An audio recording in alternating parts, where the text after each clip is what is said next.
What's up, everyone? How's it going? Welcome to today's market analysis and trade recap session. Today is Thursday, July the 31st, last day of the month, and we were able to take one banger trade today. Today, we risked more than usual in terms of ticks, but we made more than usual as well in terms of rewards. Usually, we make what we risked today and risk half of what we make. So today was definitely a more volatile day with a lot more volume, as you can see. 25K, 21K, we're even getting 30K volumes mid-session, right? And that's very high significance in terms of market conditions, right? When there's higher volume, that's when the moves that work with our strategy typically work best. And today we had exactly those conditions, and because of that, we were able to make a very nice play. So although we risked more, the conditions offset the risk that allows us to make more than prior. Now, let's talk about which news we had today. And as you can see, today we didn't really have any significant news, right? We had FOMC yesterday, we have NFP tomorrow, but today we don't have anything significant. We only have PCE, and PCE itself was not very significant for us to really worry about. I mean, we had natural gas and US bill high yield and Chicago PMI.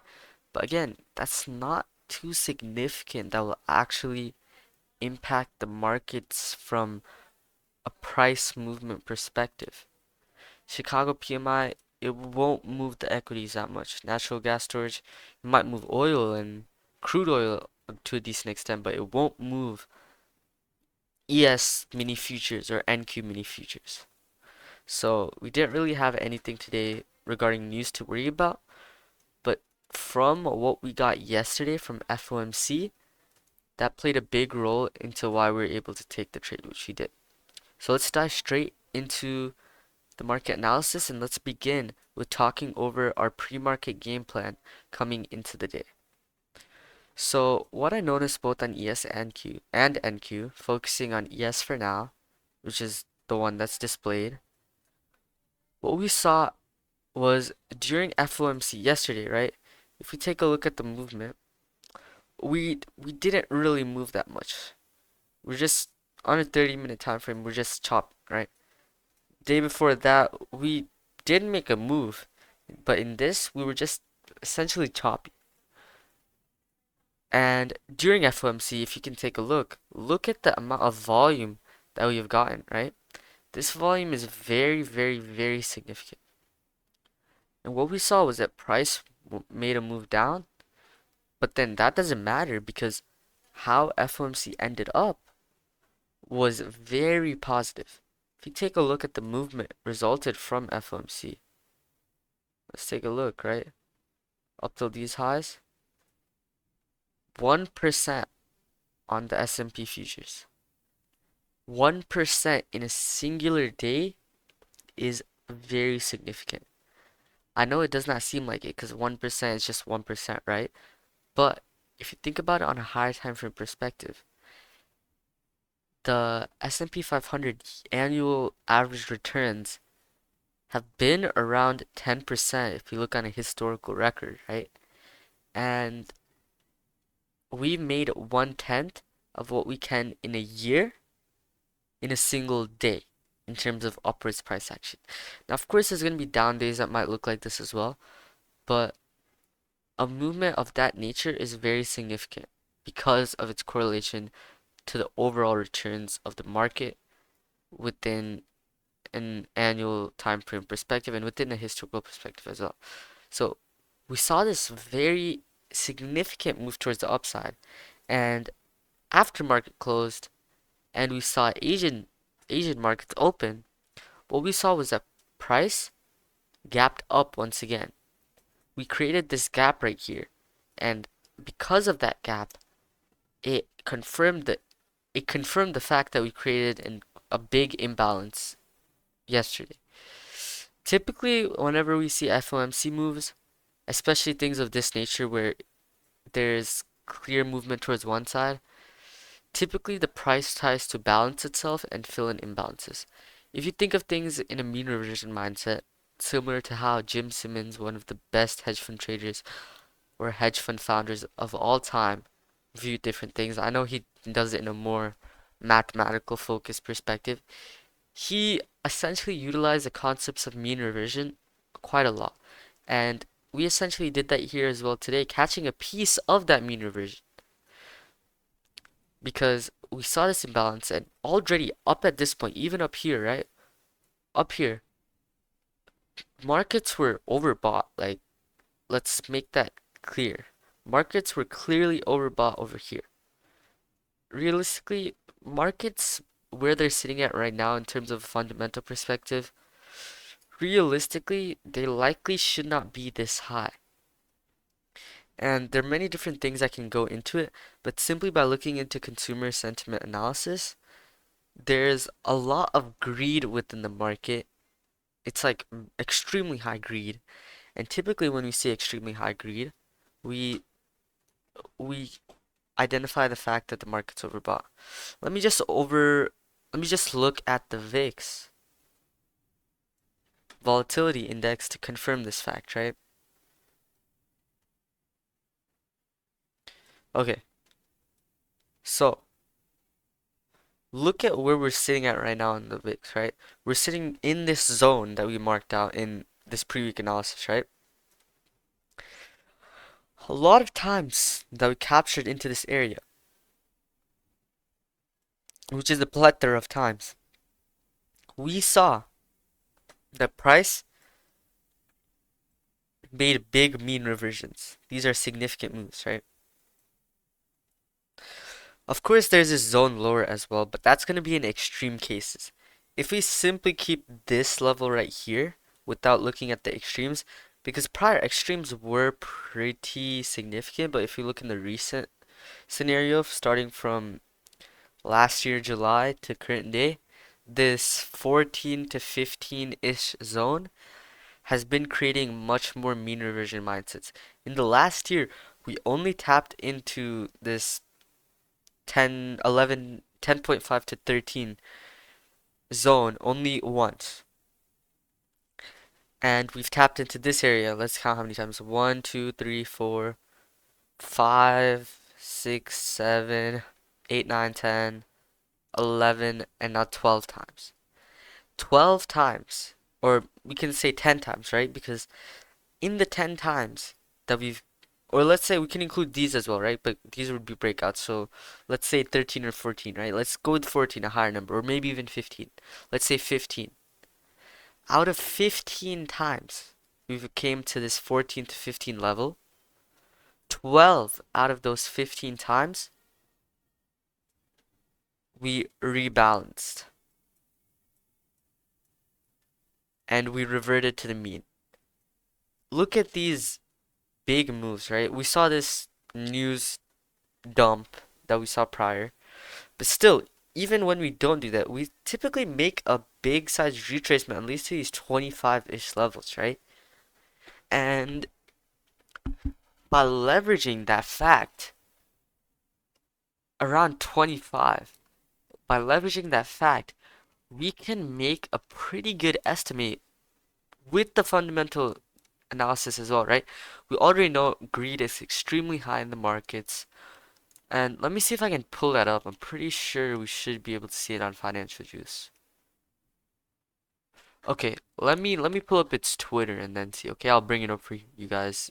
Just give me 1 second. In 3, 2, 1. Okay, okay. So if you can see here, I know this is not July 31st, but take a look. On July 25th, which if you take a look, right, would position ourselves at the all-time high region here, right? This this area, we had extremely high greed within the market. But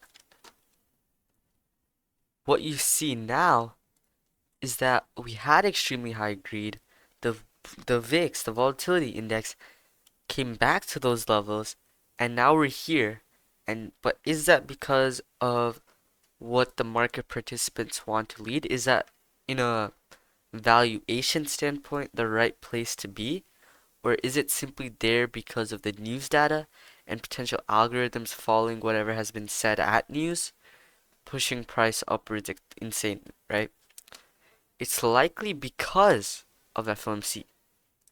And as you see, today greed was 66, which is showing us that greed is still high. It's not extremely high, but it's still high, and maybe that's leading us to believe that FOMC, the market participants are lagging behind FOMC data. And if they do see that occur, we might see a decent size retracement, right?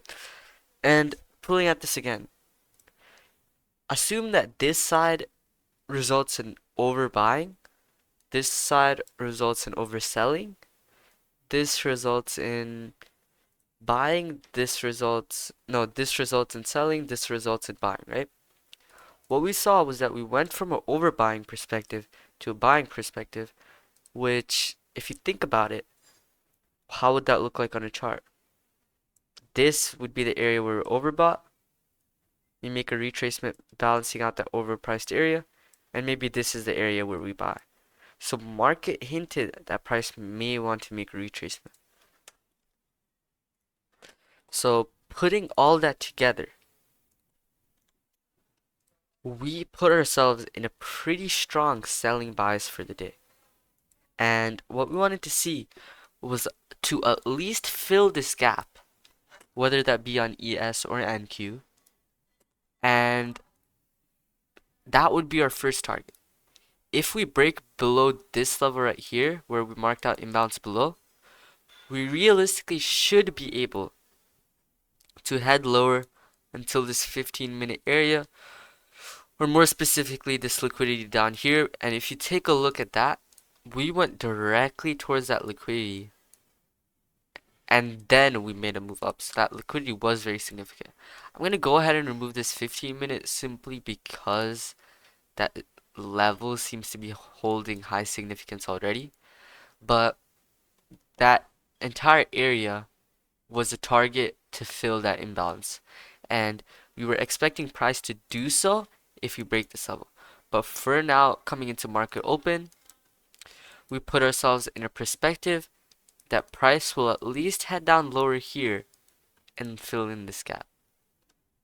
And simply by looking at the charts, you can see that exactly that happened. We basically came right to the bottom of that gap fill area and then made a buy move towards the upside. If you take a look at NQ though, NQ basically the same thing, right? But where is that gap fill? It's up here, yeah. But if you take a look at how NQ is looking, what we saw was that we already broke below this gap fill area, and now with this buying pressure, we kind of faked out this imbalance below region, but we have made a buy side move up into this upper area of the gap fill region.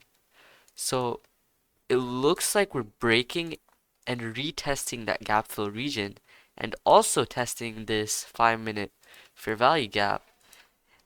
And it's also going to be a 50% retracement.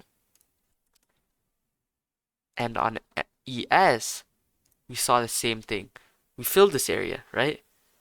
And we're pushing up. So now, right now, we're still we're kind of iffy on direction without looking at Bookmap and footprint. By looking at footprint and Bookmap, we do have a direction. Let me just emphasize that, and we'll go into that as well when we go from start to finish from market open to market 10:30 CT, right? So from what we saw, price came up to this level, and we're testing this 15-minute chart fair value gap, right? And I honestly don't like to use fair value gaps a lot. I much rather prefer to use these retracement levels and putting ourselves in a good value area combined with Bookmap passive orders. But what these fair value gaps helps us to do is add a little bit more specificity, and that's where I think it can help. So we see price coming up into this region and buyers are unable to hold above this 50% area, or they're unable to break through this 75% retracement location as well. And from that, selling came in aggressively. Although it took 45 minutes for us to take profit, it worked out in the end. Usually my trades are only 5 to 10 minutes max. This one was 45 minutes, insanely long. But that was because of this initial choppy phase. If we entered at around 9:15, 9:20, then it would only be 20 minutes. And for a 50 tick move, 20 minutes is pretty reasonable because 10 minutes for a 20 tick move is also reasonable. But yeah, that pretty much covers and gives a quick overview of this day by only looking at the chart. Now let's dive into a full market analysis from market open to 10:30 CT, the main part of New York session, with order flow, and I'll show you exactly the things that resulted in me taking a trade of this nature and coming out on top. So if you take a look, this is right where we had market open. And what we saw was that we headed lower, we came down to this region, and we did move down. Let me get that straight. We moved down pretty significantly, right? But we're still patient because at 8:45 we have news, which is 9:45 Eastern time. And we're just looking to see what is going on, what is happening. What can we actually position ourselves to take? Here, I'm not really seeing anything, right? We do have levels down below at around 6422 region, and we have this area at 6430, which we do break below. But once you broke below, we start to see aggressive buying coming in and pushing upwards, right? Nothing to take there until this point, right? So, if you just take a look at this, right, I would automatically think that this area is going to be a key area for price to target. Multiple reasons for that, but one of the main reasons is because of the significance of the level. It's almost 600 contracts. Price almost went to that region, but then we moved back up, and now we're in a big passive selling area with stacked selling orders as well. So what this is telling me is that maybe buyers are able to push above this region, and maybe I'm wrong that this might be an area for price to target. Or maybe we can see absorption at this area and see a reaction, and based on that reaction, we might be able to carry the shorts all the way down till this region. And this essentially sets us up for the first trade. And not only this, this would be if you're only looking at order flow. On top of this, what we also see in our already short bias was that NQ is looking like it's retesting the gap fill area, and ES is in this 15-minute fair value gap, and a good value area in terms of our retracement levels. And we come up into this area, and what we see happen after this aggressive buying, of course, is that buyers are clearly getting absorbed here. Look at this. We have large volume here, extremely large volume. We're seeing large buying orders, extremely large buying orders as well. Within this entire area, you can clearly see buyer absorption. Lots of buyers coming in near the top in this passive selling region, and what this was able to do was able to push higher. Now we see barriers holding this 6450 area, putting me clearly in a short bias. I entered when we broke this final buying delta with volume region that pushed us higher, because this is an area where buyers may have the opportunity to push up again, right? But if we break this region, or if you break this region, let's say, I marked out this region. If we break this region, then I would enter. And what I did was I entered right here, which honestly isn't bad, and honestly did stick to the plan in that perspective. We entered right around there after the rebalance upwards as well. I'm not gonna use rebalance, just like a small pop up. And we got an entry from that point.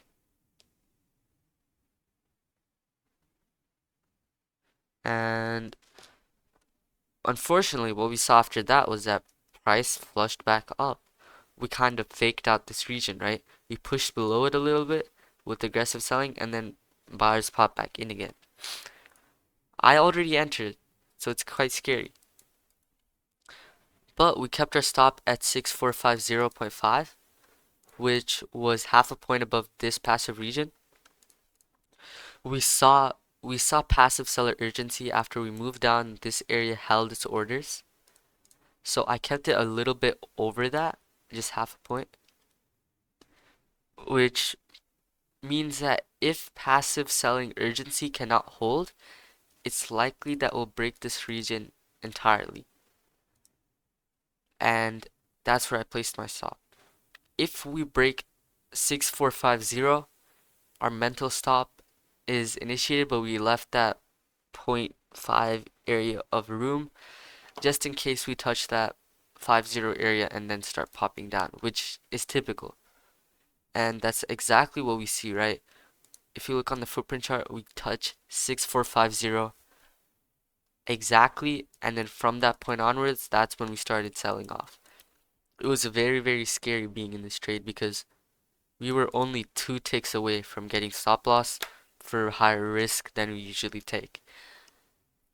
And fortunately, because of this big passive selling wall that we see here, we were able to place our stop pretty tight within this first layer of passive sellers. And it's because we identified that urgency, the multiple confluences, and because we saw bar absorption, as you can clearly see here. Bar absorption once again, sell off towards downside. Next candle, move back up again. We saw buyers enter in aggressively once again, but fail again. Then next candle, we sell off. We see buyers get in again showing passive bar absorption. So maybe mental stop would be around this area, but we still have this area as well. Then buyers come in, are unable to break through this area significantly. Then we start to see our selling reaction occur. So realistically, our entry isn't bad, but maybe it could have been better. Or maybe we could have waited for more confirmation, but I think it was good. We stick with our plan in that sense, but potentially we could have entered here because if we saw this absorption here and buyers were unable to push higher and then we saw this selling reaction occur, we could have got a similar entry, but honestly, I like this entry. We got a little bit lucky in terms of these buyers being unable to break, but that includes a lot of market understanding as well because of these passive orders. Buyers were kind of persistent, but selling bias and the selling momentum on a higher time frame perspective was simply just a bit stronger, pushing price down pretty significantly. I'm trying to think, right? Because we saw this absorption. We entered here in this candle when we saw absorption again and pushed down. Realistically, should be enough confirmation, right?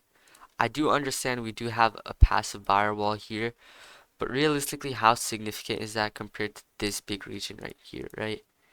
And we're at VWAP as well. That's another confluence, but and we have such high significance down there.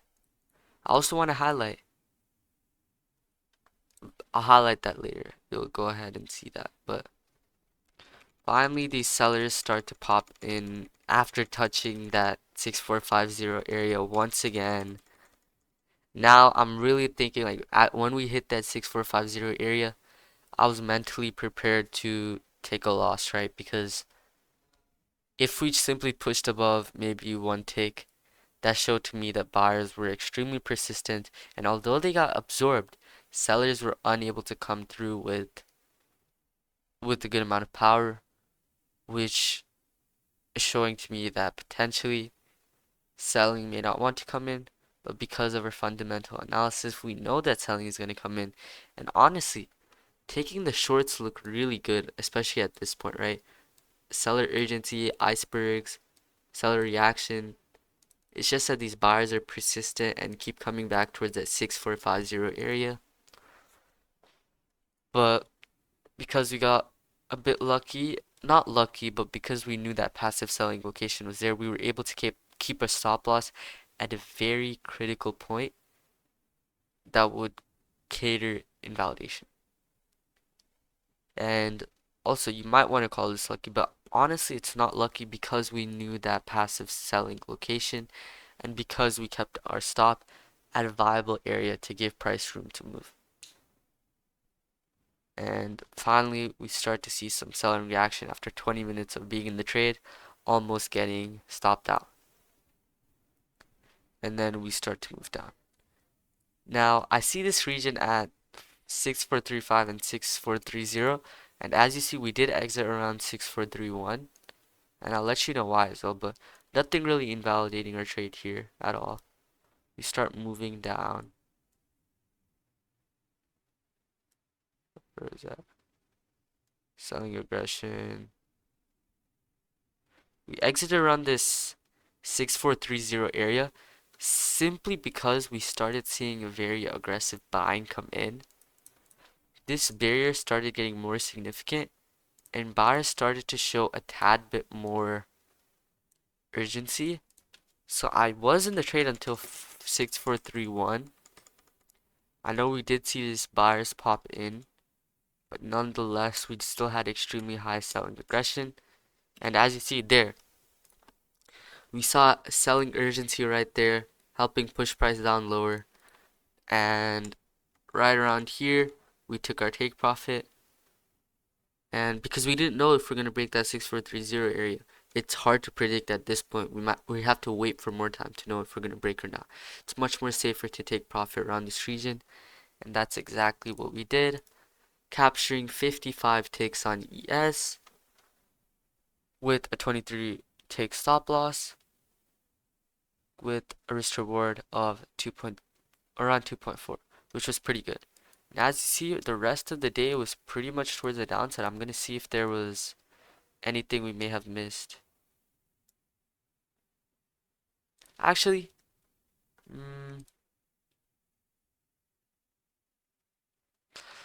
I'm not really seeing anything there since there is liquidity here at this 6420 area, which is down at this Bookmap and imbalance below area that we did talk about. But we were able to break down very significantly. We do come back up into this region, but then this would be a target. I wouldn't be too considerate of that. Be around here. Let's see if there was an entry there potentially. Because we saw extremely aggressive buyers kick in here, but it would be hard to predict that these buyers would get stopped out simply because we made such a big move down. It would be hard. It's bad to catch a falling knife right around this point. And then we start. Nah, you could not have predicted that simply because I would want to see a retracement up this 6430, but we didn't do that. We came out to 6425-ish, which is a liquidity flip, don't get me wrong. That is a liquidity flip, but simply we weren't able to break that 6416 region. So what's telling us that after hitting this region, we're able to do so as well. This buying candle was pretty significant as well. Volume was higher than usual. But in the next one, we saw high volume buyers got absorbed again. We saw aggressive selling occur. Still not seeing anything really here to enter upon. Maybe something there. 10 should be down here. Nah, nothing to really enter there. And here at this point was where we saw a reversal. And I mean, came down to this area, made a lot of volume. Buying came in, and since buying was able to break this upper barrier, it it allowed for room to continue higher. But as you see throughout all of this, we have lots of passive sellers. Huh. Oh, but guess what? Peak New York session is over, and because of that, I'm going to conclude our market analysis and trade recap episode. So that's all I have here for today. It was a good 30-minute video we created here today, and this video is probably one of my most packed videos, I'm not gonna lie. But yeah, that's where I'm gonna conclude it. If you have any questions, feel free to leave a comment down below or join the completely free Discord server. The link is in the description down below, and I truly believe you can get a thing or two out of it. On top of that, if you want to know how to use footprint charts and bookmap charts for completely free, check the link in the description as well. Addis is one of my favorite order flow platforms, very user friendly, and there's a pretty good amount of free functionality as well, more than other platforms that I've used personally as well. And yeah, the links for those will be in the description as well. As always, do your own research, and I'll see you guys tomorrow evening, maybe tomorrow evening. Not 100%, but I'll likely see you guys tomorrow evening for the next market analysis session. I'll see you guys then. Goodbye.